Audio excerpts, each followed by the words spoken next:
Welcome to the 5th annual World's Largest Overdose Prevention Training. There are a lot of people out there. We had 266, I think it was, sign up just before we kicked off today, which is super duper exciting. I want to warmly welcome every single one of you here today. Whether you're a person who is at risk of overdose yourself, whether you're the client of one of our partner services, and I'll talk about them in a minute, you might be a staff member or a volunteer or a peer at one of those services, you might be a mum, dad, sister, brother, partner, or a friend of someone who's at risk. Maybe you're in none of those categories. You are all very, very warmly welcome. Believe it or not, today we have people from, well, Victoria, that's quite believable. Also, New South Wales, give a wave if you like, South Australia, Tasmania, and even from the United States of America, which is a little bit poignant today. I'll tell you why in a minute. Was that a hello from the States? Maybe. So I want to welcome all. My name is Patrick Lawrence. I'm the CEO at First Step, which is one of the partner organisations behind World's Largest Overdose Prevention Training. Today you'll also hear from Kayla Cacaviello from the Pennington Institute, from Q Lee from Windana, from Robert Campbell from Family Drug and Gambling Help, and from a very special guest who I'll introduce in a couple of minutes. Represented today are, take a deep breath, Patrick, White Lion, Harm Reduction Victoria, Star Health. Vanessa Hollow from Star Health is on the chat, along with Hayden Salamans from First Step. Folks, you can write chat on questions anytime. Those guys, they're harm reduction experts. They'll be answering your questions through the chat. There's also Alfred Health, St Kilda Gatehouse, Launch Housing, and the Salvos at Access Health. So there's a lot of people out there. That is community, even if we're stuck at home. I want to acknowledge the traditional owners on the land where I am currently, the Bunwurrung, who are also the traditional owners of the land where a lot of our partner organisations are and where we do our work. But we're, of course, on all different lands all over the country. So I acknowledge all First Nations people in Australia and indeed overseas. And I pay my respects to elders past, present and emerging. Time for a little bit of housekeeping. I mentioned Speaker View before, so there'll be a bit of PowerPoint and there'll be a bit of talking. The best way usually to view that is to go on Speaker View. Up in the top right-hand corner, if you aren't familiar with it, it says View. Click on that, go down to side-by-side speaker or something with the word speaker in it, and you'll probably see what you need to see. We're going to have polls, folks, and quizzes today. We're making it interactive, which is something we haven't done before. So let the technology gods be with us, and hopefully that'll help bring the event even to, bring in a little bit of extra energy. In fact, let's go to the first poll now. Here we go, fingers crossed. I'm going to ask you all what best describes you. We don't have infinite categories, but we just want to get an idea of who is out there. I'm going to click launch the poll. I'm crossing my fingers, and everyone should see on their screen what best describes your interest in the world's largest overdose prevention training. AOD and mental health support workers are very quick out of the blocks. I don't know if everyone can see all these numbers. Maybe it's just me. And we've got friends and family, sponsors and carers, lots of AOD and mental health support workers. We've got about 100 people have done the quiz. The numbers are still going up. We'll give it a few more seconds. It's like watching a horse race here. It's very exciting. We have one first responder out there. We dips our lid to you. The numbers have slowed down. I'm going to end the poll. Fantastic, and I'm going to share the results. Again, crossing fingers. Can people wave at me if they can see this on the screen? Dell, can you see it on this? Fantastic. So we have 20 friends, family, sponsors, carers out there, 67 alcohol and other drug or mental health support workers. We've got 6 people out there who identify as using drugs, and we have a lot of people in the other category. It'd be nice to investigate that a little bit further, but we won't be doing that today. Thanks, guys, for doing that. It's really great for us to get a snapshot, a good idea of who's out there. Some of the people who are sector workers will have done this kind of training before, and it's a refresher. Some might be new to the field, and this is the first time you're going to do it. I think you'll find it extremely useful, and you're all very welcome. Tomorrow is International Overdose Awareness Day. It's a day for remembrance and a day for reflection. It's a day for some tears. It's a day for a bit of heartache. But today is also, today specifically, is about celebrating community, celebrating resilience, celebrating the power of what we can all do together. We have options. We are empowered to help. Just today/yesterday, President Biden and the White House made a very prominent announcement about International Overdose Awareness Day, which in fact they've now extended to a week, acknowledging also that it started in Australia, and even better than that, it started in St Kilda. And I want to hand you over to a very, very safe pair of hands and a very special person, Sally J. Finn. Finn founded Overdose Awareness Day, and we are forever thankful to her for that. Without her, in fact, we wouldn't be here tonight. Finn's been working in St Kilda for decades now and really is a national treasure, and you're going to hear a little bit of what she has to say today. Thanks, Finn. Hello, everyone. As we gather today, and also at this time of year every year, and create one voice around the world to shine a light on overdose, my heart always goes out to those people who have lost people, loved ones, family members from overdose. From a very young age, a very young social worker, in working down in East Gippsland in Victoria, I met a mother who had lost her son, and she came to see me for two reasons. One reason, of course, was the death of her child, but the other reason was that she had been shunned by the community in the small town in Eastern Victoria, Australia. And I learnt very quickly that the effect of this shunning on her, had the shame that the people around her had put on her because of the manner in which her son had died, had a huge impact on her. It completely compounded and complicated her grief, which just brought extra problems for her.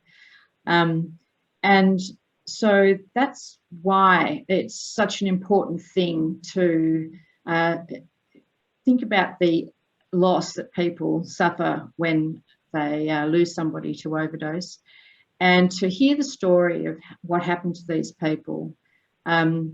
It's really because it's such an important message to everybody around the planet that we care about these deaths.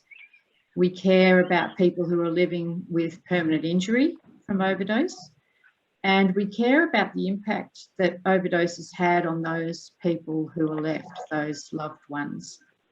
Over the years, of course, I've been privileged to meet so many families who've had to deal with this situation, and parents who've lost children, children who've lost parents, brothers and sisters who've lost siblings, and people who've lost partners and friends. And I can say categorically that in each case, the death has had a profound effect on these people. Since having given the Overdose Awareness Day away to the Pennington Institute to run, it's been 8 years now since they've taken over. I've had time to reflect each year and to choose somebody and dedicate a poem that I write and sort of disseminate around the place. And this year I have written a poem again, and I'm not sure how clear that you can see that, but the poem this year is for a young man. He was a young man by the name of Chris. And I can talk about Chris because I met his mother, Nina, in 2002. She came down the St Kilda Pier where we were holding an event for Overdose Awareness Day. A woman was talking about the death of her daughter actually on that particular day. But she had heard me speaking on Radio National that morning and called her sister and asked if she would come and pick her up from where she was, which was actually in the Melbourne clinic, a psychiatric clinic, after she'd suffered a depressive incident because of Chris's death. And she got up out of bed and came down the pier, and she became a real ambassador for Overdose Awareness Day and spoke in the ensuing years about Chris and told his story and how it affected her family. I met her husband, Chris's dad, Alan, and he held a lot of shame in him, and it took a lot more years for him to sort of come to the realisation that he didn't need to blame himself and that he shouldn't either blame Chris for what had happened. Chris also has a sister, Hayley, and it affected all three of them. And so the story for Chris was that he had had a break from drugs and went overseas to England and got a job in a pub in Kent.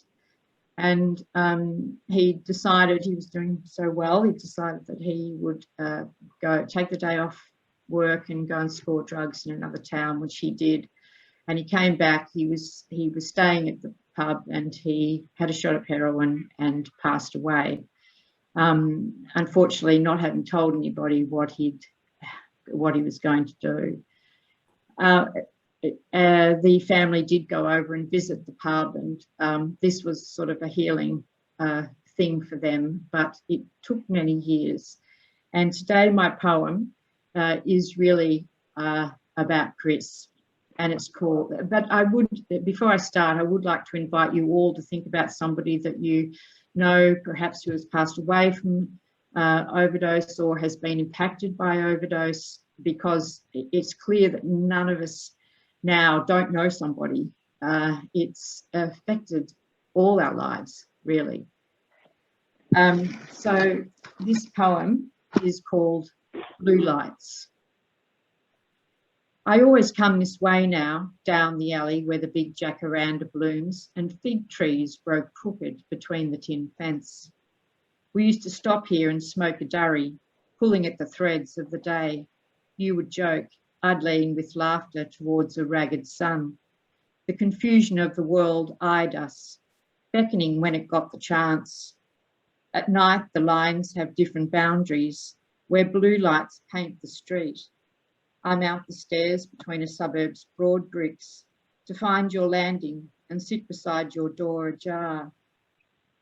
The wind is always blowing there, its sword's always out.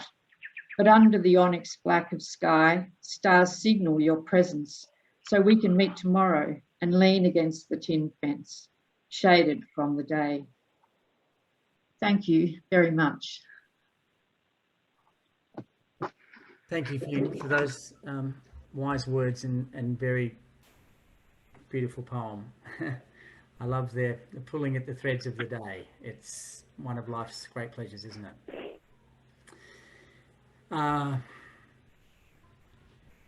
Yeah, well, tonight is very much about families. And we know from our poll that we have a lot of family members out there.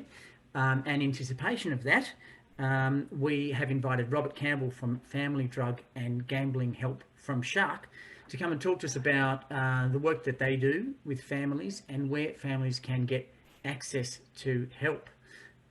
Robert, your name is in lights. You're on. Thanks, Patrick, and welcome everyone, and great to be a part of this, and really obviously a time of sadness and reflection, but also a place of hope, because we know that families and friends are very much an important part of supporting people who are using, but also knowing that they can get support and that everyone has a place to be able to make a difference. So Family Drug and Gambling Help, we're a service based in Carnegie, and what makes one of our aspects unique is that we're part of SHARC, which is Self-Help Addiction Resource Centre, And it very much celebrates lived experience and people being able to make a difference. And that's very much the case with families as well. So we have a helpline with trained volunteers of family members who have had the experience of being impacted by a loved one's substance use. And we've also seen that a lot of those family members have actually lost people to overdose. So we have a number of supports for families, and one of those is the Supper Club. So it's a place where people can meet. Obviously during COVID, that's now online, but a place where people can really connect, because we know, as Finn was saying, overdose and loss to that has so much stigma and shame attached to it. And it's a very private and difficult space to be in. So to know that you're not alone, that you can actually connect with people with a similar experience, is incredibly powerful. So one of the aspects around our programs is that it's very much that idea that you're not alone and that support is there. And we know that when families are well supported, that there's a good outcome in terms of how families can reach out and communicate and connect. And I think it's important to say that with COVID as well, families are and close friends are under increased stress. And we're seeing, as you would see in the media, increased use of alcohol and other drugs as well. And we're also seeing a lot of overdoses to alcohol, especially also with women. And that's, you know, a very concerning thing around how overdose is changing and how we understand overdose. And that there are things that families can do and that they can reach out, that they can connect, and to really break through those barriers of shame and stigma, but to actually look at supporting families. So we have a helpline that's available 24 hours a day, and encourage you to take that number down. And we also have a number of education programs as well and support groups. So there are a lot of good supports, and the thing is that with families and with friends, it's not one particular place to go. There are a lot of different places where you can get support, and we'd be happy to talk through some of those options. We also have an event at SHARC tomorrow, as many agencies are, to celebrate and to acknowledge Overdose Awareness Day. And we have many families there that speak to loss, but also hope around change that's come from that. So thank you, and just great to be a part of this and to know that support is there and that families and friends are not alone in this time. Thanks, Robert. Family Drug and Gambling Help's a fabulous organisation, and folks, if you're out there thinking, I wonder if I should give them a call, the answer is almost certainly yes, you should. So take that number if you didn't already. It's still on the screen. We're going to put a link in the chat, if we haven't done already, to a whole lot of resources. Family Drug and Gambling Help and various others. So have a quick look in the chat there. There's a lot of activity going on in there, which we love to see as well. A lot of gratitude for your poem, Finn, and a lot of people welcoming people and saying where they're from, and that's really fantastic stuff. Cool. Okay. Well, now it is time for what we might call the main event. In a moment, I'll introduce you to Kayla Kakaviela from the Pennington Institute, and a little dog in there as well. The dogs are very welcome, as are the children, and also Q Lee, who works at Windana and the Department of Health and the medically supervised injecting room. Together, these two lifesavers will take us through the dangers of stigma, myths about overdose treatment, the signs of overdose, how to reverse an overdose, and where to get the medicines required for this. Now, if you didn't realise that this was going to get, direct and graphic and vivid, now's the time for me to let you know that it will. We're not going to mince words. We're not going to use metaphors. We'll be talking about what someone might look like if they're dying. We'll be talking about needles, real life situations that people have, from the people who've been there. If that's not for you, now's the time to bid us a fond farewell, and you might want to link into some of the great events that are happening tomorrow. If this is tough for you to watch and to listen to, and you want to do it anyway, please do reach out for support. Tonight is a good night to be with someone or get someone on the phone for a bit of a debrief afterwards. You might in your mind think, oh yeah, I'm going to do that. And don't hesitate to call the numbers of the various links that we've put there. That's what they are for. So over to our friends Kayla and Q. Are you guys ready? I can't see you. I'm going to assume you are, and say over to you, Kayla. Thank you.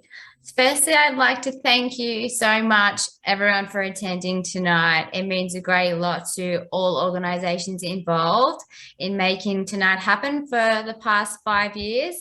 And I guess it just shows that we are all attempting to get some education around overdose, harm reduction, and the amazing life-saving medicine naloxone to prevent the countless lives that we are losing each year. As mentioned before, we will be talking about some heavy stuff on overdose, as we are talking about low levels of breathing, no breathing, and these things may be unsettling. I know for me, having experienced fatal overdose of a partner, my best friend, and multiple other friends, that things can arise, and that's really normal. And I just wanted to really normalize that before we begin the training, that it's okay to have these feelings come up, but just to be aware of a support person that you may be able to contact afterwards.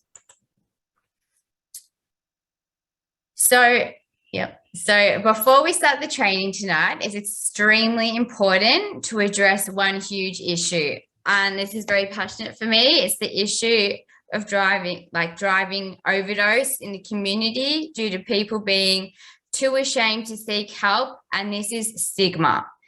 Stigma drives overdose, and it drives people away from seeking treatment. It is part of a huge issue in the community today, for active substance users especially.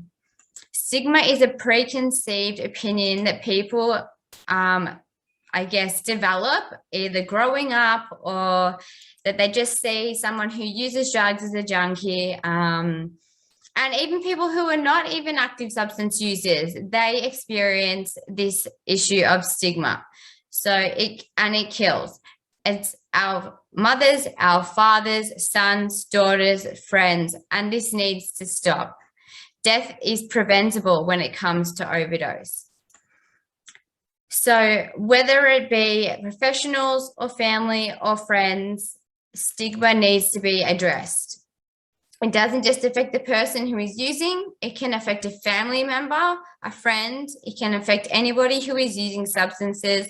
For example, a mum may have a son who is using, and she is too afraid to tell her friends that her son uses, and therefore this prevents her from accessing help, and then sadly may lose her son. As a mum, this would be the worst pain imaginably possible. So in society, we need to stop putting labels on people today who use drugs, and that they are worth so much more than what people seem to think that, addiction is. So stigma also prevents people from seeking treatment earlier on in addiction. And for example, when I was a young woman in active heroin addiction, I had overdose, and I had woken up in hospital, and I just remember waking up and having my assigned nurse coming into my room, leaning over the drip cord that was going into my arm to rehydrate me. And I just remember the pain of it, because I was very skinny and typically, I guess, what you would say stigmatized as a junkie. And I asked her to kindly lean off the drip because it was hurting my arm, and she said, "Oh, darling, you've put worse things in your body, just deal with it." It's things like this that need to stop in the community today, because as a young woman, as a young female who had no self-worth for myself at that point in my life and thought nothing of herself and had not much will of wanting to live, I was then more afraid to confront my trauma, to access treatment, or even speak about the fact that I was a user. This then prevented me from accessing any form of professional treatment at that stage in my life, and I became an even heavier drug user.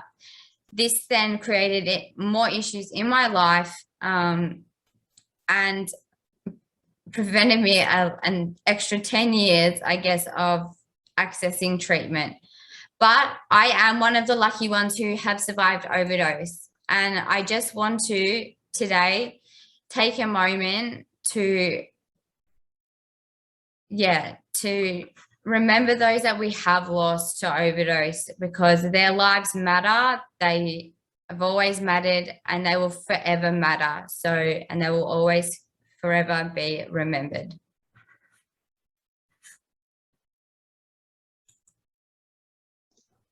Thank you, Kayla.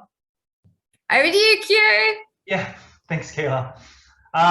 Yeah, so, just carrying on from what Kayla said, that really is a very emotive and very important concept when we talk about overdose, because if you're not able to reach the person that is using, that you're concerned about, and you put on the language or the judgment or preconceived thoughts or your intentions onto that person, the already heavy load that they're carrying through their life at the moment, you're not able to reach them. If you're not able to reach them, you're not able to help them. So please have a think about that tonight. It is the most important concept actually here. Using naloxone is very simple. I want you to know that, okay? Recognizing overdose is difficult, but using naloxone is very simple. Reaching that person is even more difficult. So I want you to know stigma is the greatest barrier and the greatest driver for overdose. So have a think about that tonight. So before we go into the fun bit, using naloxone, let's talk about overdose. What the hell is overdose?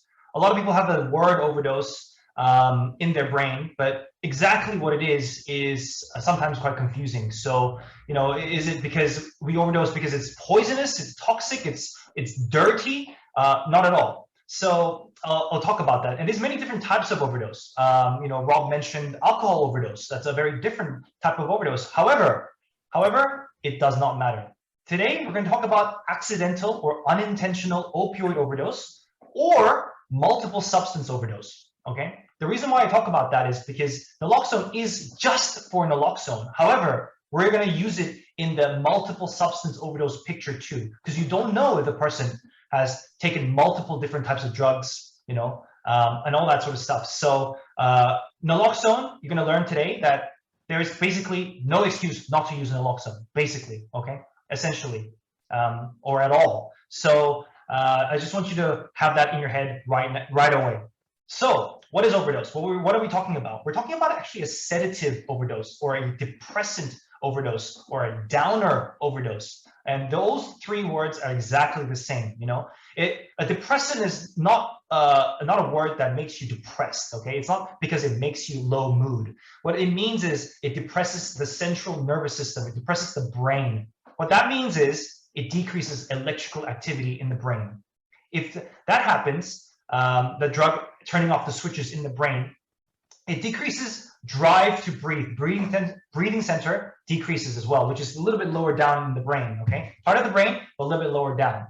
And because that's lowered as well, that's turned off as well, it turns off the diaphragmatic movement, which is the muscle that moves your lungs. So it's actually because you can't breathe that you overdose, that you die, okay? It's death by asphyxiation through hypoxic injury, hypoxia, which is low oxygen level.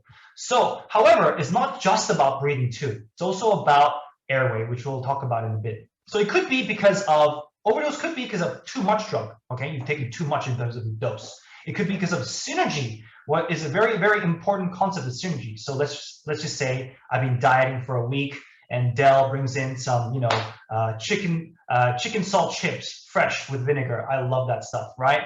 And Dell's been on the diet too for a week, and we both catch up and we're like, yo, I'm so hanging for some chips. And Dell says that too. That urge to want to have it gets even higher. And that's the same in the brain. What that means is, let's just say Kayla took a point of heroin. I took 2 milligrams of Xanax, and Dell took a shot of tequila. Each one of us will feel good, will feel high, and we'll be a little bit loose, right? However, if all three of us took all 3 of those different substances, what happens is, let's just say the tequila is 1 unit, heroin is 1 unit in power of how strong it is as a depressant, And also the Xanax is also 1 unit.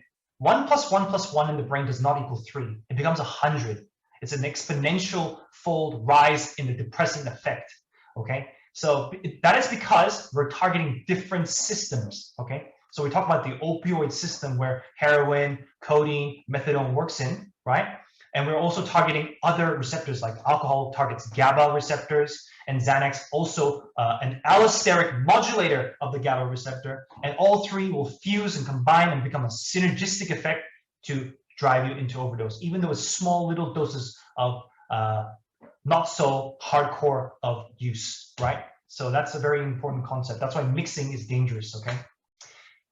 It could also be no or a little tolerance. And tolerance is a very interesting concept because it's not just how long you've used it for, it's how often you use it for as well, okay? So if, let's just say I've been taking, you know, codeine 3 times a day, every day, right? If I took a bump of heroin, it's gonna be strong, but it's not a big deal as compared to, let's say, Dell, who's never used any opioids in her life at all, and she took the same dose, okay? So that's tolerance is a very important concept. And it could be other conditions like physical conditions. It could be a combination of all of the stuff I just talked about. Too much drug, too many different types of drug, no tolerance, other physical health issues, lung, liver, kidney, brain injury, heart disease as well, okay? Diabetes, all that sort of stuff. So naloxone targets opioid overdose specifically, yes, but we use it in any other concept. So like I said, what does it look like? It decreases consciousness because it turns off the brain, decreases your breathing, which is respiratory depression, okay? It's just a fancy word for that, leading to ineffective breaths or no breaths at all, and then leading to a low oxygen state, which is a hypoxic state, leading to asphyxia and then organ damage, mainly the brain, heart, lung, and all the other organs as well, and then death.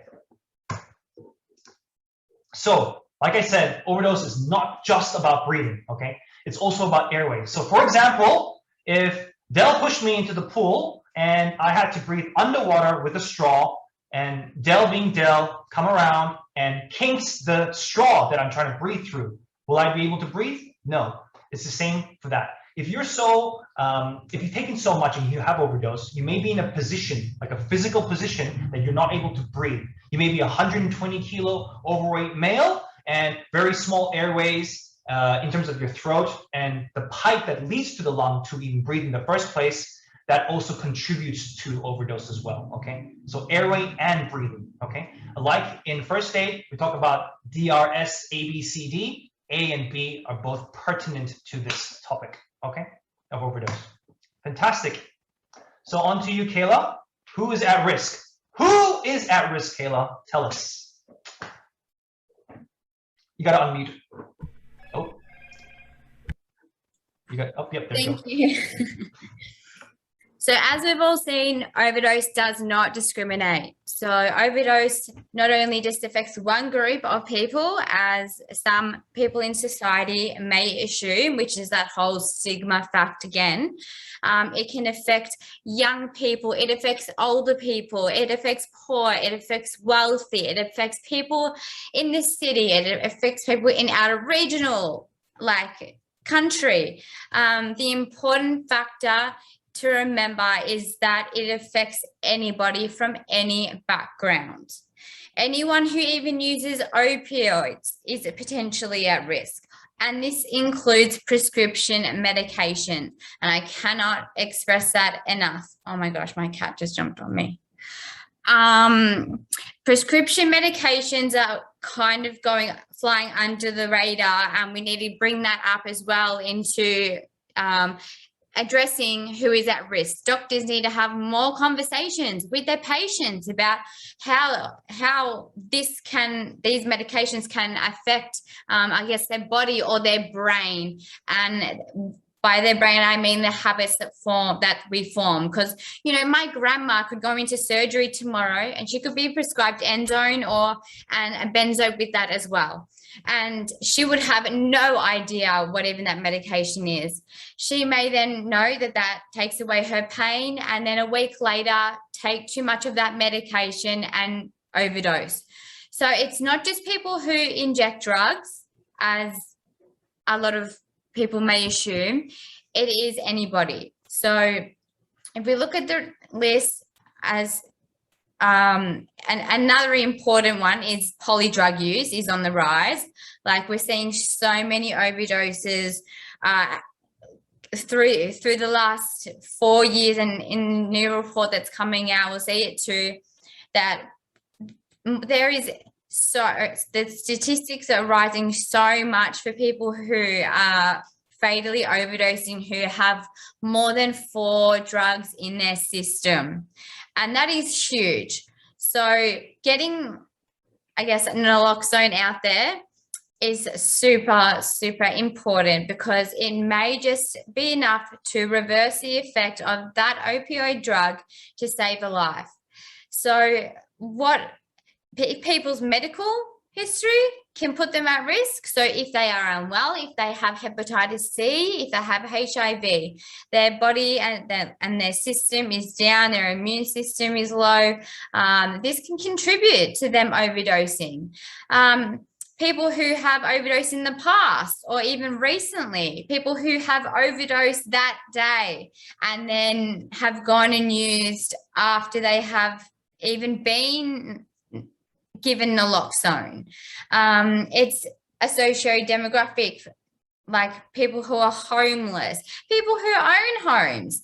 As I said, just not discriminate. Like, it's important to remember that any opioid, where there is a tolerance of opioids, this can be decreased. And within 2 weeks, if somebody has not used an opioid drug and they go and use it, they are then at risk of overdosing. So it is really, really important to be educated in knowing when you are taking and what you are taking and how it may affect your brain and your body, and the response that we all may have seen as a fatal overdose. Cool. Thank you very much, Kayla. All right, so I'll move on from that. So they are a little bit heightened risk, as Kayla pointed out, in some of these on the list. So something to watch out for, what I call red flags, okay? So especially the one that Kayla mentioned about if someone had a previous overdose or multiple overdoses in the past, or overdose on that day with naloxone in the body, very important to know that they're at a heightened risk of overdose again, okay? And we'll explain why that is in very, very shortly. So what the hell is naloxone, and why can we use it in overdoses that pertain to just opioid overdose, as well as polysubstance overdose, multiple different drugs in the body? Why can we use that? Because it's bloody safe, okay? So what is naloxone? It is a temporary reversal agent for opioid overdose or other overdoses as well, okay? Temporary is the key word though, okay? Using naloxone is super simple, but you gotta know it's temporary, okay? The medications it's a medication that pushes off opioids off the receptor. It does not flush out anything. So what is available to us? There are ampules, which I'll show you in a bit. I won't demonstrate the ampule today because we're trying to phase that out. It takes too long, and it's made of glass. It's hard to break, and I'm very scared of it. So that's what it looks like. Can you see that there? It's a bit blurry, I think, but that's what it is, okay? We can see him, Q. Cool. We can see it, yeah. Yeah, that's what an ampule looks like. But that's old school. We're bringing in the new stuff. We're modernized, okay? We got some cool gadgets going on. So we got the prenoxide, which is naloxone, 5 doses, ready to go. All we need to put on is a needle, okay? So I'll show you that as well. But Nixoid is the new kid on the block. How long has it been out for now? Like 3 years, 2 years now? In Australia, it's called Narcan in America. Same drug, different doses. They got a different dose because they have stronger opioids running around there, which is unfortunate. So this is it here. All the same medications. Naloxones are the same medications in all 3 of them, just different ways of using it and different doses.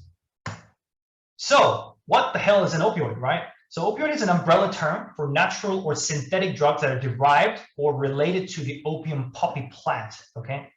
Opioids attach to the receptor in the brain and spinal cord and reduces pain signals to the brain. Okay, simply put. I can talk about opioid for a month, so I'm going to stop right there about it. So what is commonly used opioids, right? It's heroin, oxycodone, which is OxyContin, endone, oxynorm, Targin. All of them are oxycodone. I'm talking about the drug name, not the brand names, okay? So morphine, codeine, fentanyl. You've heard of fentanyl, I'm sure. Fentanyl here in Australia comes in patches. That's what you will commonly see in the community called Duragesic, okay? Duragesic, that's right. And tramadol is also a opioid, methadone, and opium from the plant itself, okay? Buprenorphine should be up there too, but that's a special one, and I won't talk about that today. So when you inhale, inject, swallow opioids, it goes into the system and it attaches to the receptor. It's like a key, okay? And it's going into the lock, that's the blue bit. So what naloxone does, because it's stickier than the opioid, it pushes it off and sticks to it. But it's very short acting and is very, very much temporary, okay? It's very short acting because it only lasts for about 30 to 60 minutes. Maybe if you're lucky, it goes up to 90 minutes, but I've never seen it last that long, okay? So you've got to know for today, that's the key. This is one of the key slides, all right? It's temporary because it's short acting, okay? It only lasts for about 30 to 60 minutes. If you pulled all the opioids together, the average opioid will, in the system, will last about 3 to 6 hours. If you talk about like OxyContin, it lasts for 8 to 12 hours in the body, okay? So you got to understand that. And methadone, even up to 48, even longer than that sometimes. So you gotta understand this is very, very temporary, okay? Regardless of the formulation that you're given, ampule, prenoxide, or Nixoid, okay? It would probably be Nixoid or a prenoxide that you get, obviously. Ampules we're trying to phase out. It doesn't matter what you give, the half-life or the duration of action is the same, okay? It only lasts for 30 to 60 minutes. That's the number for all naloxone, okay? Myths about naloxone and overdose, okay? You overdose because you're weak. Wrong, okay? If you gave me a point of heroin or a little bit more than that, I will overdose right now because I don't have anything in the system. I'm very strong. I can do 200 push-ups. I'll beat you at push-ups. Trust me, okay? Having naloxone encourages people to be careless and overdose. Wrong. Having naloxone encourages substance use. Wrong. There is no data to prove such things, okay? Naloxone causes people to act violently. No, no, no. Naloxone does not cause them to act violently. They may wake up and be startled because they overdosed, but naloxone does not make you violent, okay? All right. Naloxone is unsafe. Wrong. It is safer than a dose of Panadol. I'll say that again. It's safer than a dose of Panadol. You can overdose on Panadol. You cannot overdose on naloxone, okay? Naloxone delays people seeking treatment. Wrong. Actually, it may encourage them to seek treatment. So naloxone flushes out opioids from the system. I told you it does not. It just kicks them. It competes against it on the receptor. Okay, it does not flush out anything. All the opioids that you have taken are still in the system. Okay, naloxone doesn't have any side effects. It does not in the doses that you give in the community. Okay, and the reactions they may get is not from naloxone. It's probably from other issues. Okay, so I won't go in too much into that. But virtually no side effects, no allergies. No known case of an anaphylaxis in Australia from naloxone, okay? Naloxone is not evil. I may be a little bit evil. Great, fantastic. All right, so in the end, you gotta give naloxone. There's no excuses, okay? You don't, so these excuses might come into your head when you see that person who has overdosed and you're like, oh crap, like, you know, I don't know what's happened. I don't know exactly what they've taken, how much. Yeah, I don't know their full medical history. You know, Hugh's talking about medical history. Kayla's talking about, you know, Hep C and HIV. Oh my God, I don't know. He's missing an arm. He's missing a leg. He has food allergies. You know, he's got a peanut allergy. He's a stranger. He's a friend. He's a family member. They may be visibly pregnant. You know, like I said, they may be missing a limb. Might be using a wheelchair. They don't normally take opioids at all. You know, there might be police involvement, you know, they might be in the legal system, you know, they have court coming up, you don't know, right? Or you're very worried about that, you know, this may affect them. And they actually even said to you before this that they don't like the idea of naloxone. Do not worry, give naloxone. There are no excuses. It's super duper Uber Eats safe, okay? All right, so I just want you to know that. Fantastic. So keep calm and carry naloxone and just give it. You don't know what they've taken, it does not matter, okay? If we take out the effect of the opioid working in synergy, like I said before, with other medications, it may be just enough to put them back into a drive to breathe, okay? So you just got to know that. You just got to give it. No hesitations there. And you will not be legally implicated because you'll be covered under the Good Samaritan Act. For those who are working on site and are not ordered to give it, there has not been any persecutions to give it. And if you're on your break, you're still a Samaritan, so you'll be covered under the Good Samaritan Act. Okay, I just want to put that out there. So you just got to know that, all right? So why is it very important during even COVID-19 outbreak? Okay, why is it even more pertinent, right? It's because clients on opioid agonist treatment like methadone or buprenorphine, Suboxone, Subutex, as you have heard of that, may have a limited access or fluctuant access to takeaway doses, and their tolerance might be shifted around, right? There might be riskier drug taking habits or fluctuant use, okay? Taking some days and not taking for a few days, right? Tolerance decreases from opioids for if you haven't been without for about 2 days. So after 2 days, your tolerance is decreased drastically, and we basically call you opioid naive. You have basically a lower tolerance or almost no tolerance at all, so to speak. So we assume that, okay? So if you came into the injecting rooms, we'll ask you when was the last time you used, okay? That's a very important question, right? Patients prescribed opioids for pain management may reserve some medications and accumulate medications, fear of supply, despite the advice not to, right? And so that may drive them into overdosing and heightened risk of overdose, so to speak, okay? So this is the key slide of the night, okay? I want you to know another one of this is how do you approach overdose in general, okay? Because I told you giving naloxone is super simple, all right? It's a no-brainer. It's made so it's a no-brainer, but actually approaching overdose in general is actually quite difficult, okay? I've done many overdoses in the injecting room and outside of the injecting room, and I can tell you not one of them resemble similarly to each other. They all look very different, okay? The classical Pulp Fiction overdose is absolutely fake, and that is not how you give naloxone, so get that out of your heads right away.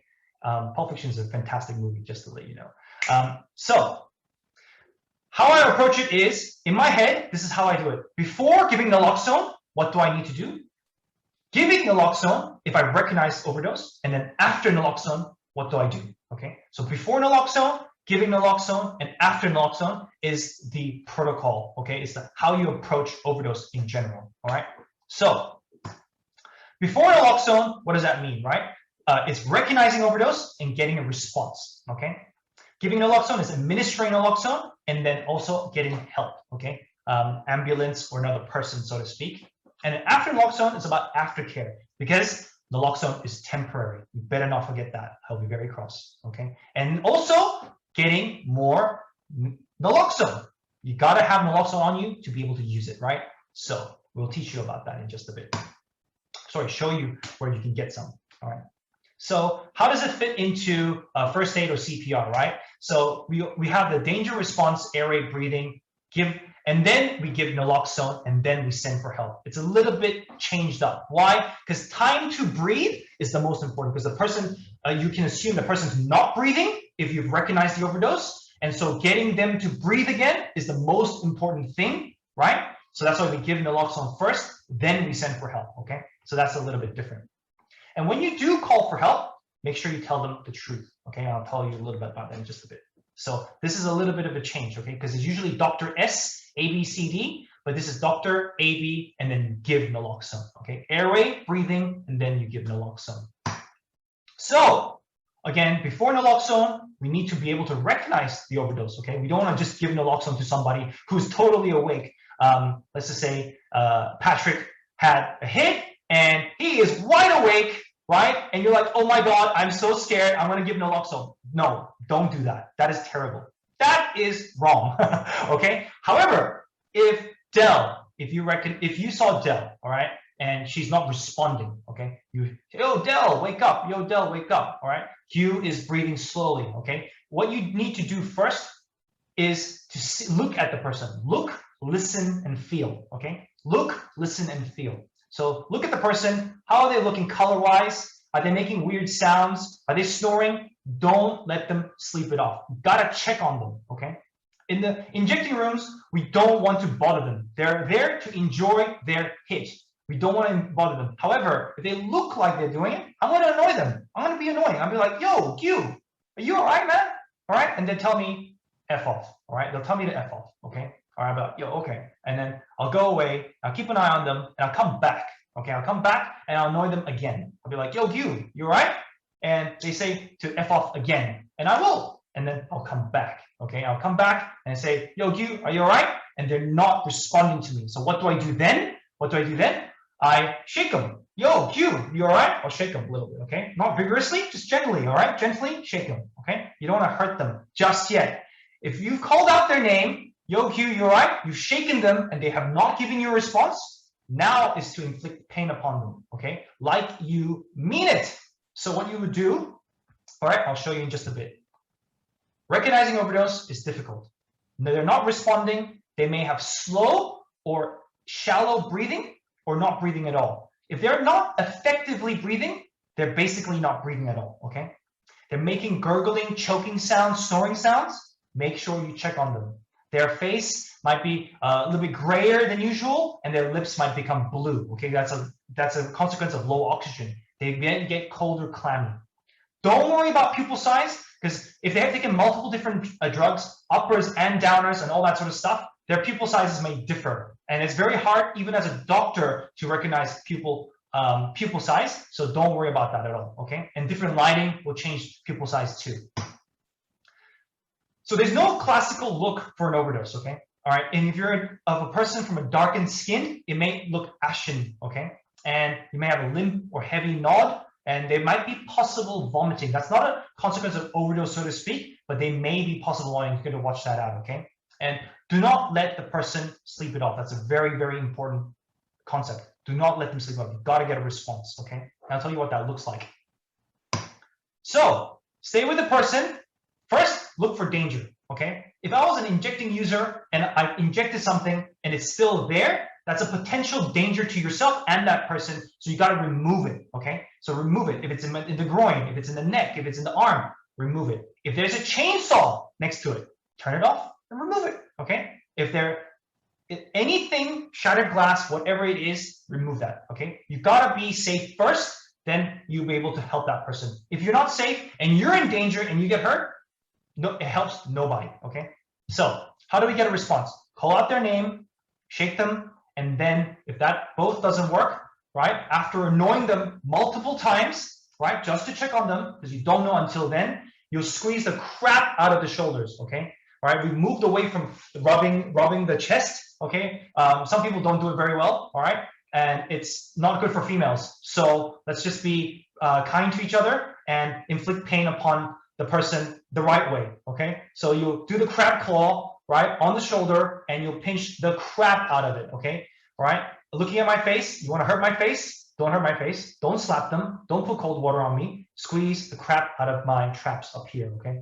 You clamp it and really, really squeeze it to get a pain response. It's called a nociceptive stimuli for those nerds out there. And if they're not responding to pain, they're basically overdosed, okay? All right, that's the community way of checking them. You don't have special equipment to check oxygen levels. You're not sure, they're so big, you can't really tell how many times they're breathing per minute, all that sort of fancy stuff. Don't worry about it. If they're not responding to pain, they're basically overdosed. What I mean by response to pain as well is not just a shrug of the shoulder, okay? It's like, what the fuck did you do that for, man? That is a response, okay? That's a good response, all right? Not just a shrug in the shoulder. So they have not responded to pain. They don't look like they're breathing. It doesn't seem like it. The color is a little bit off, a little bit of gurgly sounds going on. You're very worried now, right? I would be very worried about it too, okay? However, there's a little bit of a barrier. Q does not take opioids in the past.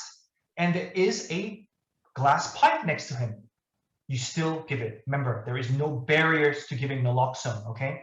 All right, so give naloxone, then call for help, okay? You have a phone on you, loudspeaker that, and 000 it. Tell them it's an overdose. They'll come prepared as an overdose. If you tell them it's a heart attack, they will not come any faster, okay? Make sure it's an overdose, so they come prepared for an overdose, all right? Give the operator whatever information they ask for, follow the operator's instructions, okay? Put them in the recovery position if they come to and they're breathing very, very well. You can see the color change and all that sort of stuff. Or they vomit. If they vomit, roll them over in the recovery position. If you don't know what the recovery position is, learn it. You should know it. First aid, do it, okay? And then you can roll them back.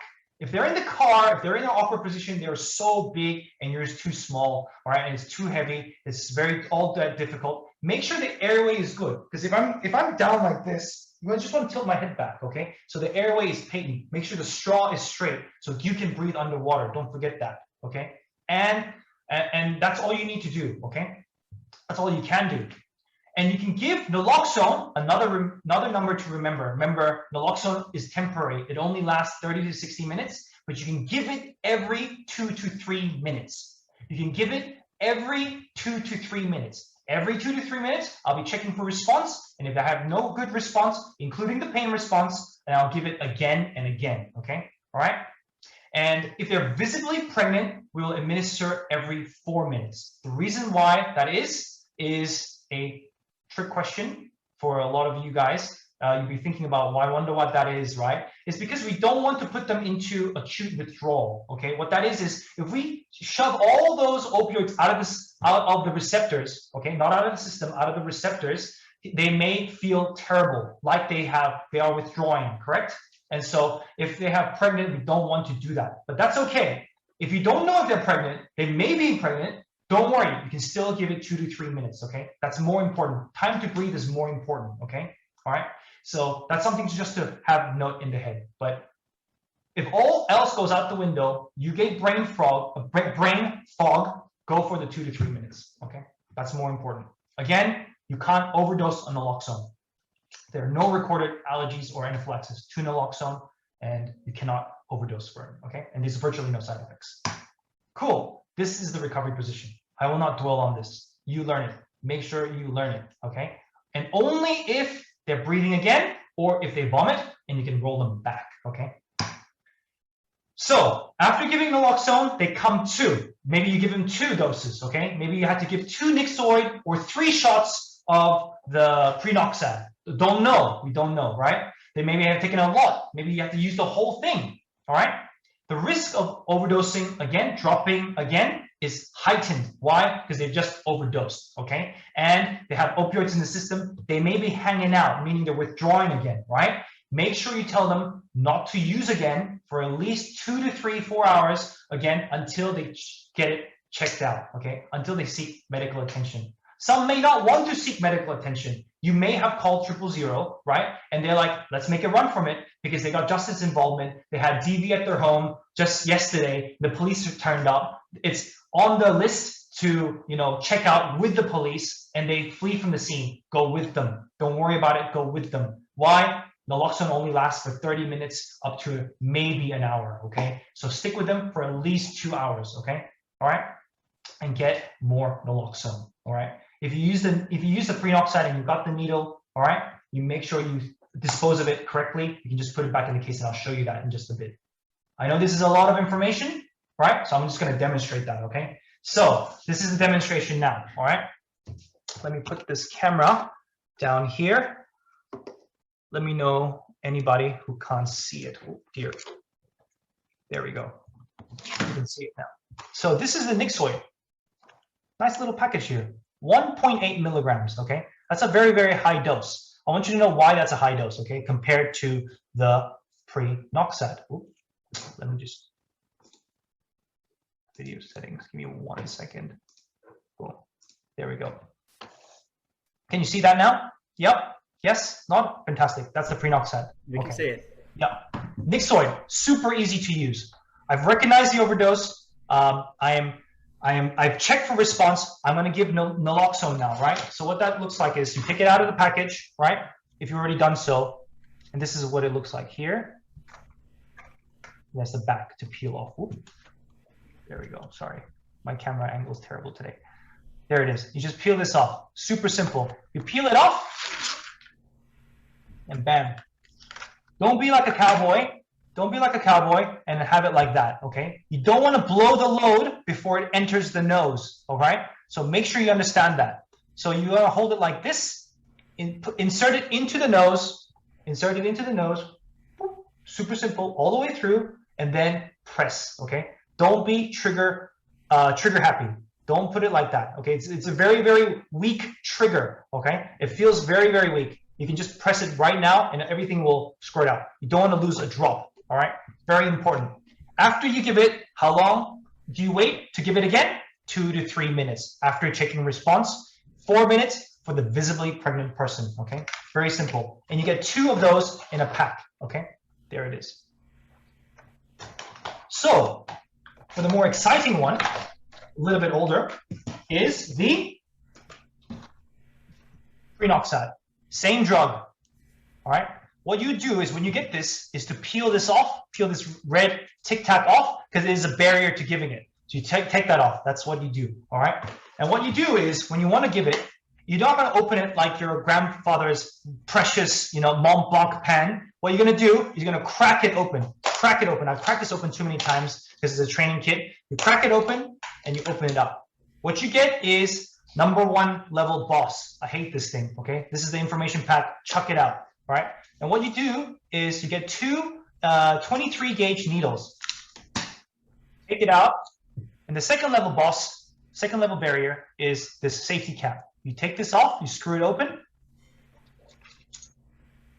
and you plug this on, okay? And in the heat of the moment, you'd be like, oh, I need to get this in quick. I need to get this in quick. Don't worry. You got 4 minutes to hypoxic brain injury sets in, okay? 4 minutes is a long time. 4 minutes to oxygen deprivation starts in the brain. So you got time. Take your time. Be calm, okay? Stay calm. All right. It's easier said than done. Yes, I know. And what you get is you get 5 doses. Can you see that? 5 doses. I'm going to go up a little bit closer. Not sure if it's focusing well. But you get 5 doses, and the plunger is at the very back. And you'll be a little bit confused when you see that because it looks like the first dose is like 2 doses almost. There's an air bubble. Don't worry about the air bubble because it's an intramuscular injection into the muscle, not into the vein, not into anything else, not into bone, into the muscle, all right? So what you do is you get the tip of the black plunger and you'll inject it all the way to the top of the triangle. That's the first dose, okay? And I'll show you how to plug it in. So you want to open up the needle. There's a safety cap on it. Screw it on tight.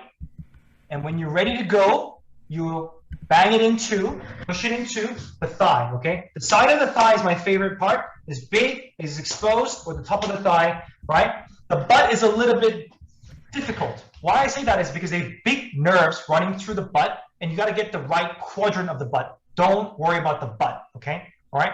Don't worry about the butt. You can go into shoulders as well, all right? Just the side of the shoulders, big fat part of the body, good muscle, so go for that. And you go into a 90-degree angle. So when you're ready to go, you open it up, all right? And you go 90 degrees, okay? So if this is the top of the thigh, you go in 90 degrees. You don't want to go to the side. You don't want to go a fancy way, and you don't want to be, again, trigger friendly and trigger happy and look like Hollywood, ready to go, looking cool, all right?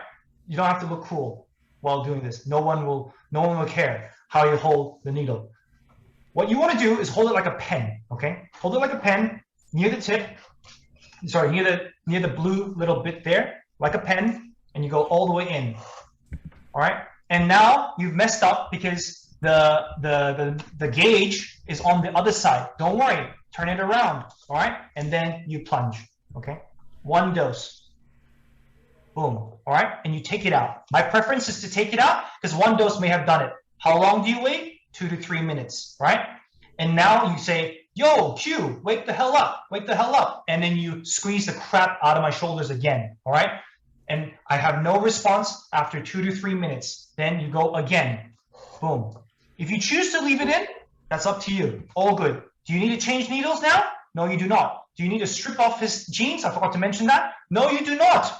All right. Don't worry about my underwear. All right. So, and then you go all the way through to 2 and you take it back out. Okay. All right. That's it. Never ever recap the fit. Okay. Never ever recap the needle. So what you want to do is you're going to chuck it back in to the case, close it. Sometimes it may not close like very well like this. Don't worry. Tape it up. Give it to your nearest pharmacist. Okay. All right. Dispose of it correctly. All right. Once you've used this and you have maybe 3 doses left, because I only used 2, right? You don't want to use that again. Okay. All right. Because it's exposed. There's maybe microbial growth now. Do we care about infection control while we do the overdose? No, we do not. Okay. You don't need to swab or anything like that. All right. That's the last thing on your mind. Time to breathe is more important. Okay. So that's what you do. Super simple. Hey, Q. Yes. Why don't we recap the needle? Because you might stick yourself. Right. Yes. I won't recap the needle. No, don't recap the needle, Patrick. All right. Fantastic. All right. So how do we get our hands on some naloxone? If you're a community member, if you're a mental health worker, you're not very familiar with the AOD sector and all that sort of stuff, right? So there's a naloxone subsidy initiative, and that means free naloxone, right? And so, or you want to refer a client there. So this is the numbers you can call. If they're a person who injects drugs, they can call North Richmond Community Health. But for community members and family members, you can't get it from them, okay? So otherwise, the other places may be able to fix you up with that, okay? So give them a call, worth calling around to get your hands on some. Please do so, okay? Please do so, then you can give it out to them and you can train them. And if you forget, you can call the Naloxone Subsidy Initiative and ask for someone who knows how to do naloxone and refresh your memory, because there was a lot of information in that. I will recap it at the end, okay? So for regional Victoria, some of the numbers at the bottom there as well, okay? So, and I think Dell has posted that on the chat as well, and you can get your hands on that list, okay? Please reach out and retrain. You'll forget, I guarantee you, okay? Option 2, you can actually get it from a doctor. You can get a script and you can get it on PBS, okay? However, due to the stigma and cost, a lot of people won't. If you told, let's just say, your buddy who you're cool with, and you don't have that judgmental capacity, and you have made communication with them in terms of their drug use, and you're like, bro, you gotta go get some naloxone, right? Go with them. Go with them. Stigma and the cost will be a massive barrier. 90%, actually more than that, 90% of clients will not go to the prescriber because of stigmatization, all right? They don't want to lose their trust with their GP, so to speak. And another one is also the pharmacy. Actually, naloxone, all of the formulations are actually over the counter, all right? At full price, you can actually get a Nixoid for $46.80 at one of the St. Kilda pharmacies. That's the price from them, right? So, however, a lot of them won't go there, again, because of stigma. If you want to advocate, make sure you go with them or get it yourself for them, okay? Do it for them. Cool.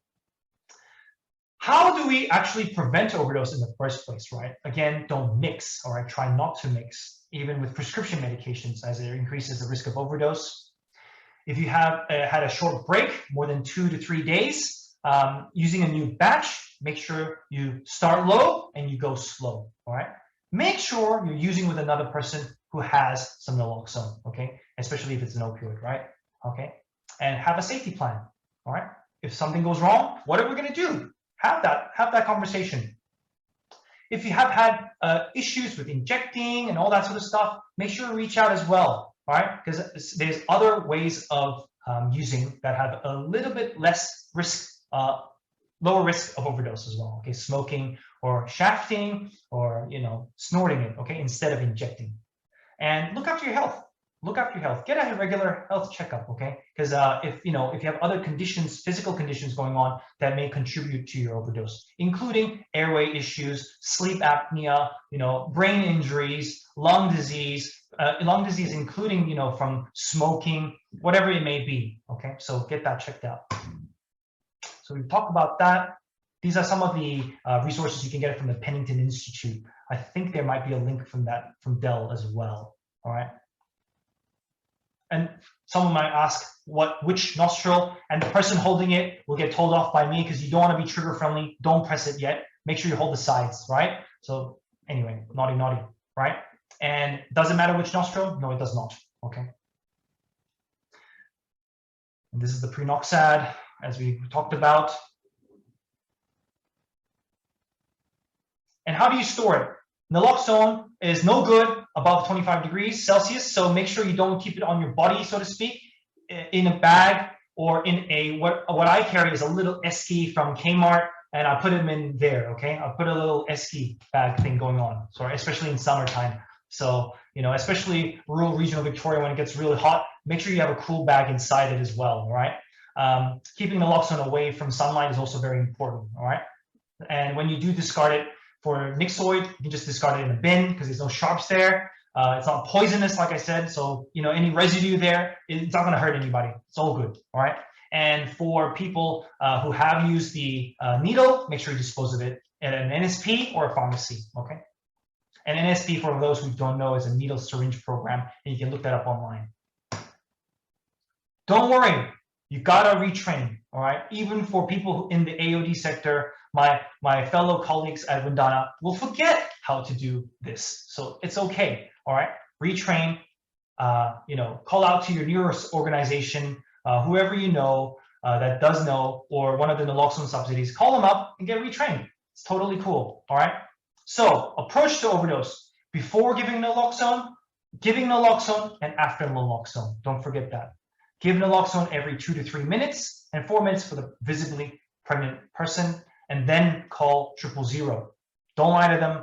Tell them it's an overdose. If they flee with them. All right. Yeah. And naloxone lasts for 30 to 60 minutes only. It's very short acting. It's temporary. Get your hands on naloxone. Refresh your memory. Like I said again, get regular training. And when you're trained, teach someone. Teach someone else. You see one. You saw one today. Do one. Practice it. And then you teach one. And it becomes yours, okay? And you'll forever know how to do it. This is the website for the training sheet on Pennington's site. And that's it. Thank you. Wow. There we go. Q and Kayla, thank you so much. Full on and fascinating and heartfelt and all the good stuff. As always, if you haven't looked, folks, there's been a lot of stuff going on in the chat. A lot of really good questions. Q and Kayla touched on almost everything. A couple of things that jumped out at me from the chat, and Vanessa and Hayden, if you want to jump in and put any questions out there, just while I list a couple, please, you're very welcome to do so.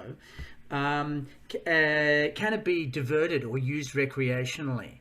Nixoid, naloxone? No, it can't. It has no effect. I could shove it up my nose right now. Yes. And the only way that would make me feel any different to 5 seconds ago was if I had opioids in my system.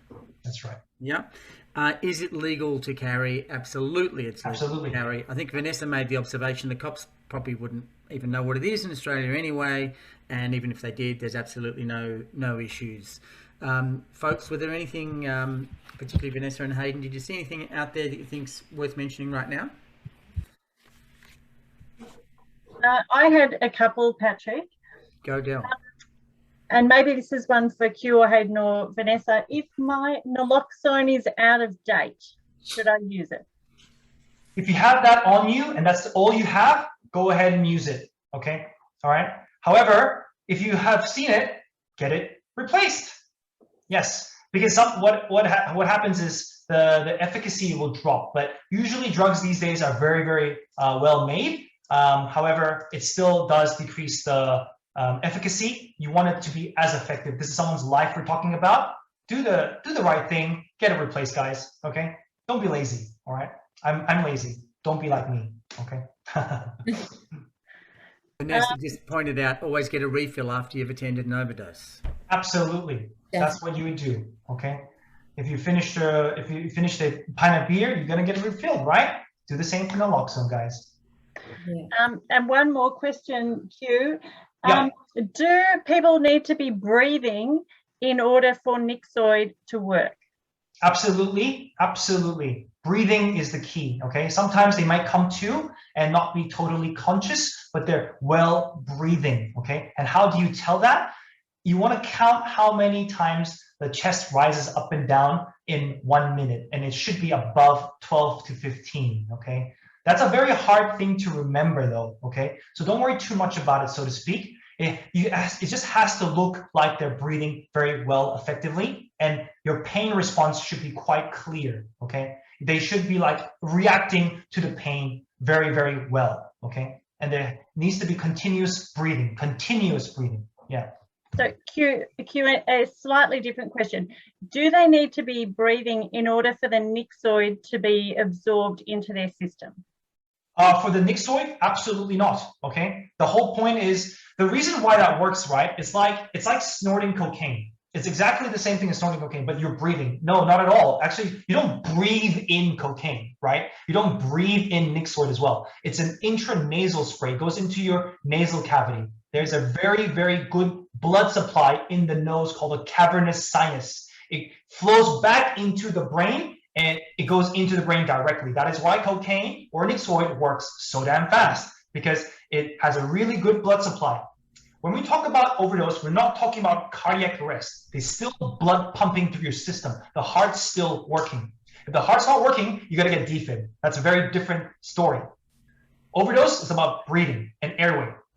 You don't need to be, if you're not breathing, you gotta give naloxone. You don't need to be breathing to have naloxone or Nixoid. It goes into the nasal cavity, gets sucked into the cavernous sinus, absorbed, and into the brain, and that's how it works. Okay, you don't need to be breathing it in. Yeah. Thank you. Thank you so much, guys. They're judging by, I always see activity on the chat as being an extremely positive thing. You guys got a lot of great feedback, Kayla and Q. I feel I should mention that Fiona Patton, MP, has sent you some encouraging words as well, and we were going to mention, particularly because Fiona is here in the audience, that she's been instrumental in some fabulous legislation that has been passed in Parliament but has not yet been enacted into law, which will enable peers, people with a lived experience of alcohol and drugs, to distribute needles and syringes to other people who need them, clean needles and syringes. And it's my understanding as well, and I'll get some nods from my colleagues, that will include the distribution by peers of naloxone also. I'm getting nods here. I'm getting a nod from Kayla. I'm getting a nod from Q. Vanessa had said yes. So this is absolutely, this is your parliamentary system doing what you want it to do. People motivated from inside to actually make the world a better and safer place. So we give a big shout out to Fiona and her team at the Reason Party for the extraordinary work they've done in that area. Whoa, okay. I'm gonna just shake it out for a minute. I'm gonna do 200 push-ups, Q. Let's go. Let's do it. that's pretty full on. I might be able to do a tenth of that, maybe 30 if my children's lives depended on it. And I want to mention now that heaps of people have actually joined during the session. If you've been, stimulated by what you've seen and you're like, damn it, I missed it. It will be on at least First Steps Facebook page tomorrow. A link to the entire recorded session. I dare say some of our partner organisations might pop it on their websites or on their socials as well. So you'll definitely be able to find the training, all the wise words from Finn and from Robert and from Kayla and from Q. How about does everyone know there's a reaction button down on the bottom of your thing there? Send out a few reactions to the team who've done the presenting here today. Just while you're out there, send them a bit of love. There is specifically love there. I'm going to get the love flowing here. Here we go. Good. It's all coming in. That's fantastic. We are definitely in the home stretch, people. Before we move into sort of our final little bits, we're actually going to have quiz. Now, I've seen these quiz questions. Some of them maybe not so tricky. Some of them, yeah, kind of tricky. I'm going to launch the quiz. There are 4 questions. It's all anonymous. We won't know if you're given the wrong answer. And we're launching now. Here we go. This should be up on your screen. Take your time with the questions. The first one's one of those classics.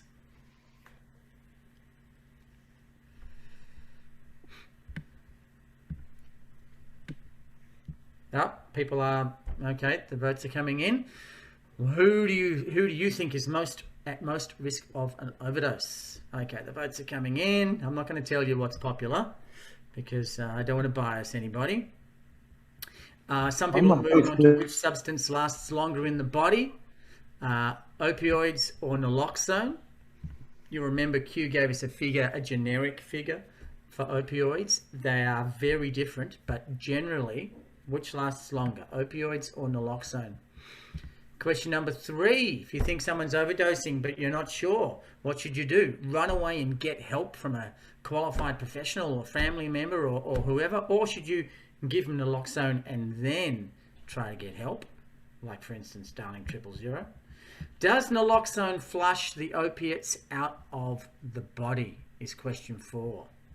Okay, I've got 83 answers, 84. They're still coming in. Fantastic. I'm cheeky. I did the quiz. Am I allowed to? You did, of course you're allowed to. You need to keep your skills up to date too, Kayla. That's right. We're all learning here. Make sure I'm doing the right training. Even the teachers are learning. We've got some professional trainers in the audience. This is true, is it not? Professional trainers. Teachers are learners too. Okie dokie. The numbers have slowed down. I'm going to end the poll there. We've got a few people who are signing off as 7 o'clock comes around. It's been great to have you all with us. Let's end the poll. And I'm going to share some results. Can we see some results here? Now, the first question, you know, it is a tricky one. Most people have done all of the above for someone using meds to control pain. And obviously, if someone is using opioids medications to control pain, this is a risk. Homelessness has been identified as a risk, not by itself, but homelessness usually comes with a lot of other things. People who inject drugs are at risk. People who use recreational drugs, yeah, it depends what they are, I suppose. Someone who's overdosed before, definitely.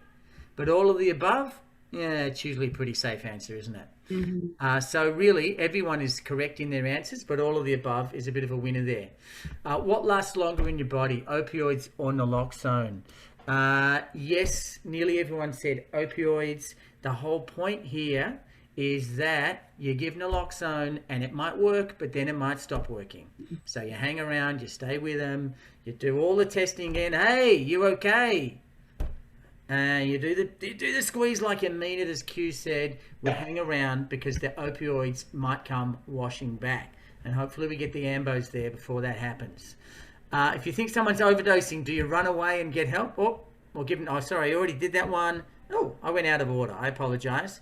Does naloxone flush the opioids out of the body? Nearly everyone has said no. And that links to the previous point. The opioids are still in there. You still need to monitor the person for overdose. Fantastic. Did I cover off all that stuff okay, guys? I'm getting nods from Q. I'm getting thumbs up. Fantastic. Okay, ladies and gentlemen, we are going to wrap it up very soon, in just a couple of minutes. A few of the hosts are going to stay around afterwards. If anyone has questions that they want to ask afterwards to a smaller group, you're very welcome to do that. Before you go, folks, I want 2 things from you. Can you please hop in the chat if you haven't already done so? Just give us a little bit of an indication of what you found most helpful today. And also, did we miss something? And we're going to be doing this. There'll be the 6th world's largest overdose prevention. Before we know it, we'll be out of lockdown, I promise. Next year. What do you think we missed and we should have done? Should Q keeps talking about hypoxic brain injury, or is he giving us all brain injury with his multisyllabic words. It's I had to look it up. How dare Allosteric you. modulator. Cripes. Although cavernous sinus, I know some people with a cavernous sinus. Obviously, I'm just giving people a chance to write some stuff down there. Thank you. We won't be going through those answers now. We will be going through those answers later. We're going to save every single thing out of the chat, and we're going to go through it when we plan next year. Thanks, guys. I've even got Q. That was hilarious. It was pretty funny. I mean, when you consider the content, you certainly keep it upbeat, buddy. I see the word perfect. Please, people, tell us some Pulp Fiction for the win. Can people please tell us some stuff that wasn't perfect? We do want some constructive criticism. I'm going to let that keep coming through. And there is one more thing I want. Just remember that in the chat, there are those lists of naloxone subsidy providers, if you missed that. Otherwise, you know, Google naloxone, where can I get it? And I think you'll probably end up in the right place. Summary of service providers are in there. And do we have the instruction documents from Pennington in the chat as well, Del? I'm getting a big nod. Okay. Just before we go, I want to thank the folks I've already thanked, and I do want to thank Del. You heard her name mentioned once or twice. She has project managed her 5th annual World's Largest Overdose Prevention Training. Let's do a bit of this, a bit of a reaction. She has herded the cats quite beautifully. Just as we all head off, remember, reach out to someone. Just do it. Anyway, if you're feeling fine, reach out to someone. When is it a bad time to call a friend and say, hey, I was thinking of you? And just as we go, I'd like you to part, if you feel comfortable, in a particular way. And that is, just say something nice on the chat. Say bye. Say you're all amazing. Say whatever you want. As you sign off, send us a little message. Send everyone a little message. It's been an absolute pleasure for First Step and all the partner organisations, particularly Windana and Pennington and Family Drug and Gambling Help, to host today's occasion. And thank you to Hayden and Vanessa in the chat room. You did an amazing job wrangling quite a lot of feedback, which is fantastic. And we're getting some lovely messages. And at this point, people can fade away whenever they like. Thank you, everyone, for attending. Patrick, I'll just ask one question that Paige has dropped in the chat that I think is a pretty good question, and that is, if you don't have naloxone to hand, what is the course of action you should take? Maybe Q, that might be a good one. Same old basic first aid, okay? So, you know, rescue breaths if needed, but they need to be, you need to call for help. You need to call for help very quickly. You need to put them in the best position possible. So you go through the Dr. S ABCD, okay? That's what you would do, all right? Every year they change with the rescue breaths or not. In these cases, you probably want to do the rescue breaths. Do you do chest compressions? No, you do not, because they still have a heart beating, right? So make sure of that. And you will continuously do that first aid protocol. This is not a first aid training, so make sure you learn first aid, okay? And you want to fuse this together, all right? So be a gunner. You know, talk to somebody with the naloxone subsidy, talk to an NSP. Remember, refresh yourself with the first aid and fuse this together, okay? Make sure you give naloxone first, then you do send for help, right? Don't have naloxone, you can do the first aid. That's what you can do, yeah. Put them in a better position so they may be able to breathe again, you know, inflict much pain upon them, you know, so yes, that's what I would do, okay? Gail, I'm gonna note that one to include next time. Yeah, that's a great one. Yeah, it's a really good point. I'm just going to re-emphasize what Q said. Their heart is beating. They're not breathing properly. So this is an oxygen issue. So if you're at all comfortable with rescue breaths and that aspect of CPR, you've got two priorities. One is to call 000, and one is to try and deliver some rescue breaths. And you don't have oxygen on you, you can't do rescue breaths until forever, right? It's very difficult to keep on giving rescue breaths. So, you know, you can do only what you can do. And so you need to call for help immediately, okay? And that's what you need to do.